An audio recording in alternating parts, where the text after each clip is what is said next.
Hi, I'm Chuck, KK6USY. Welcome to Hammer Adventures.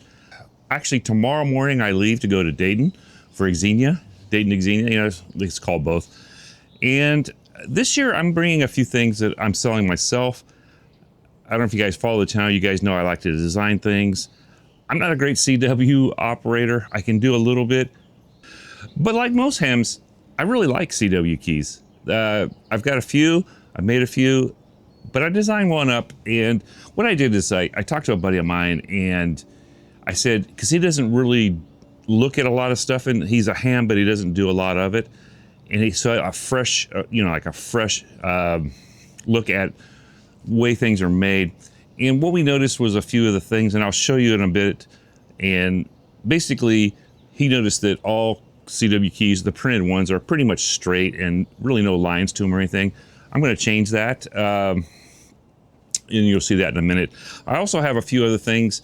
The POTA 20 has become a really, really popular mask for soda, POTA, stuff like that. The 20, and I don't know if this fits the bigger models, but it probably will.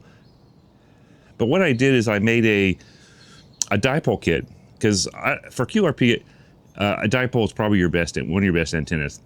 Maybe not the easiest to set up, but not hard.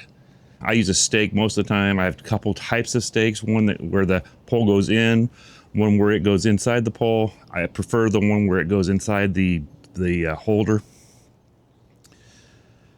So what I did is I originally designed this because I have a carbon 6, and everything that I have here will fit the carbon 6 and the POTA 20, and probably other ones out there that are similar in size. Okay, now the carbon 6, the first 2 or 3 elements, I just take them out. I'm down to about I think it's the second or third one. I think the third, and it's basically the same size at the top as the POTA 20. I have a little review on both of them, and I'll put that out later. There's pros and cons to both. Okay, so what I have is let me just show it to you. So this thing here, I'll show this stuff over here later, or more close up, but this basically, it goes on the top of the pole, your wires come down. And what's different is, and this one doesn't have it, but I have a spot for a magnet here. And let me just show you. Well, I'll show you that stuff later.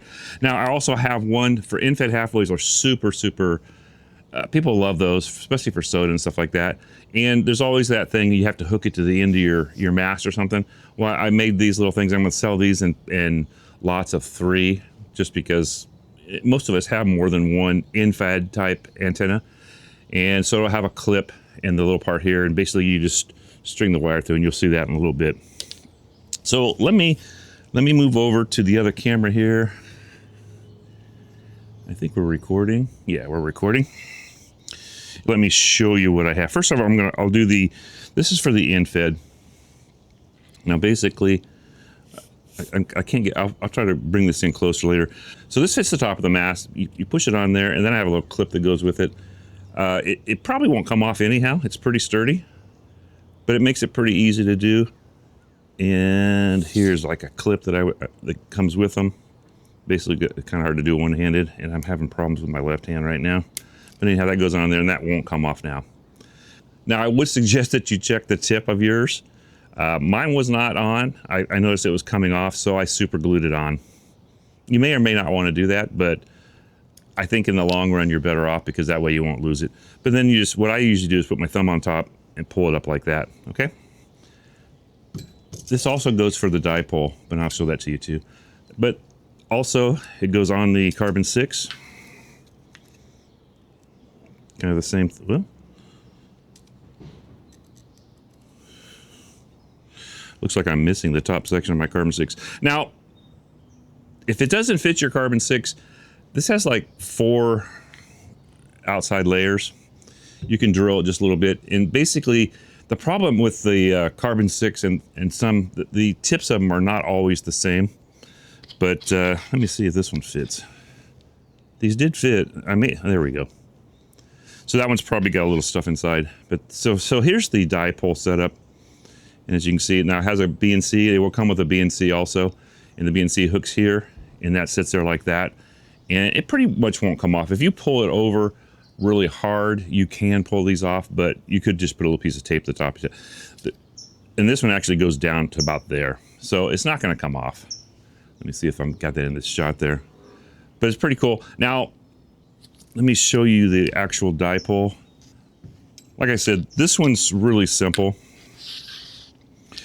So the dipole will come with like a winder, and this, I have multiple colors. I think blue and orange, and it basically has a magnet here, a magnet here. So when you put that on there in the BNC, it just holds it right there. So now you can wind it up. I'm suggesting like 26 gauge wire. I like the BNTecho. I'm gonna leave it up to people to choose their own wire. Everybody has their own favorite wire. So no reason for me to sell you wire and then you change it anyhow. I know Mike changes his wire on a lot of his antennas to what he likes. So KMRD. So this is pretty cool. Now you'll notice that it's a little offset, and there's a reason for that. And I'll tell you if you buy one, I'll tell you why that is, okay? So that's the dipole and the in-fed half wave setup. Pretty much kind of the same thing. Originally I was making two different ones, and then one day it dawned on me, why not just put both holes in each one? That way it'll work for both if you have both, because I do. So, and when this is on here, let me show this to you. I'm going to have these with me, but when it's on here, it sits nice and flat, okay? And that's why this wire is routed a certain way here. And you might want to take a picture of that if you buy one before you leave, because I still get mixed up. Okay, let's talk about the keys. This is what I'm really excited about. Like I said, my buddy came up with this idea, and it's gone through a few stages. Let me just show you. This is what most are real straight like this. I actually did put a little finish on the side of this, and you'll see that later. This one uses little switches, not real smooth. I mean, I got this off of Thingiverse, and you can print it up and do it yourself if you want to. It has the stuff for the holes on the bottom. You can put magnets in it if you want to. Magnets are tough. Now, I did design this to be handheld. I am adding magnets to it. They're not super strong. I'm still looking for something stronger. Okay, so let me show you various stages. Now, this is the first one, and N8YO Mike tried this one out, and he says, Chuck, I love the feel of this. Now, this one has more curvature, but I ran into a problem with it. If you look at this stuff here, it sticks out, okay? All the parts stick out. There's only so much room inside of one of these little cases to put things, and this one has a nice feel to it, and I'll tell you more about it as we go on here. But this is like a first version, and Mike tried this one. Unfortunately, I had a bad cable for it, and it was acting up, and unfortunately, but he did really like the feel of it. It was a little not quite close enough for him. The new one, I have adjustments for that, so that's not a problem. You can make it as loose as you want or as tight as you want. I usually adjust each one to where it makes noise, and I back it off a quarter turn or so. And that's kind of in the middle of everybody probably, or some people. So then it went to this stage. And this is an early version. Now, what Mike said to me, he didn't like the way the front of this was so wide open. He goes, you can get dirt in there and stuff like that. So I fixed that. And let's see, here's the back of it. Here's the front. Now on the front, I brought these walls in as much as I could. You can only bring it in so much, and so things don't hit. But as you can see, we got this nice little curve here, and that fits really good in your hand. Now, I had to adjust that curve to where I had enough room inside. Like I said before, I didn't want things sticking out. And this is like an early version, and this is before I got a new printer, and the print on this is not as good. Let me show you what it's come into now. Now at Dayton, I'm gonna offer multiple colors. Right now, I'm building them myself. I plan on having kits eventually, because I don't want to sit here and build keys all the time. I have other things I'm doing. And I probably will limit the colors. Like a lot of people will do all black, and then you can choose the color of your paddles. I might offer something like that, or I might might keep doing what I'm doing. It doesn't take any more time. It's just, you have to print a lot more things to have more options. And if I have too many options, it gets kind of convoluted, But let's see which one looks best on this blue one. Probably, as you can see, this is all orange. This one's all blue. This one has all 3 colors in it. All right, we'll look at this one. So on the side here, you have, this adjusts the front ones on both sides here, adjust the distance for the feel that you want, okay? These 2 in the back adjust the spring tension.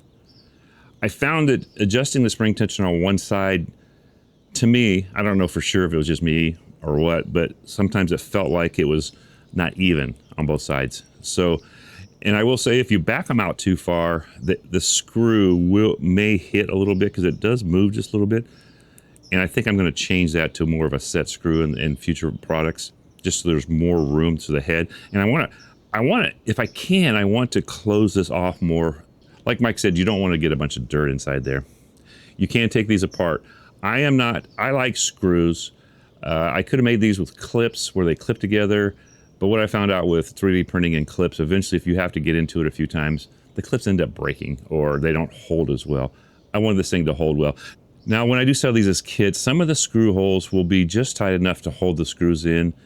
Other holes, and they're all figured out which one is which, but some holes, like I said, just barely will hold. Like these middle ones here will, for the paddles, will stay in. They won't fall out, but they're made to turn so you can tighten things up. I'll tell you more about the paddles in a second. The other screws are made to be a friction fit and to stay where they're put, okay?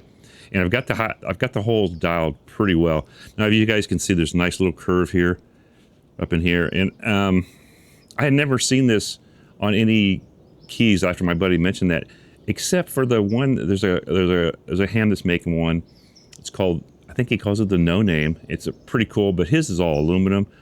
I mean, this is not to compete with that. This is something to throw in your bag, your backpack, to take out on sodas. And like I said, I made it to hold. And if you look at it, it fits perfect in your hand. Your thumb goes right in here nice, and it has a nice feel. Now, the paddles.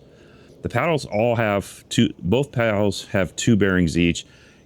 It's not because anything's super high speed. Some of you guys may be really fast, but it's really not moving that much, as you can see on the screen there.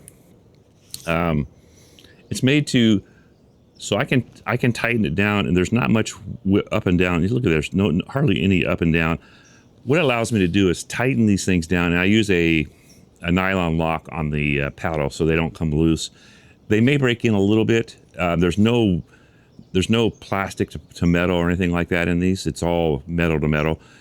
But as you use them, they may break in a little bit. I don't know. They're fairly new. I test every one of them. I'm getting really good at sending CQ and my call sign and 59. So I'm working on it, guys. Everything's stainless steel. The magnets, it does have the magnets on the back here. I may work on those. I talked to Adam. Adam liked it too. He had a few comments of what he might change. Nothing major. He liked it, and it does have a nice feel to it. It's not super light, but it's not heavy either. It has just enough body to it that you have something in your hand there. And I didn't want something super small. Like I said, you have adjustment. I finally found this one. The hookup in the back here. Most of these come with a. In fact, if you look at this one, this is an early one.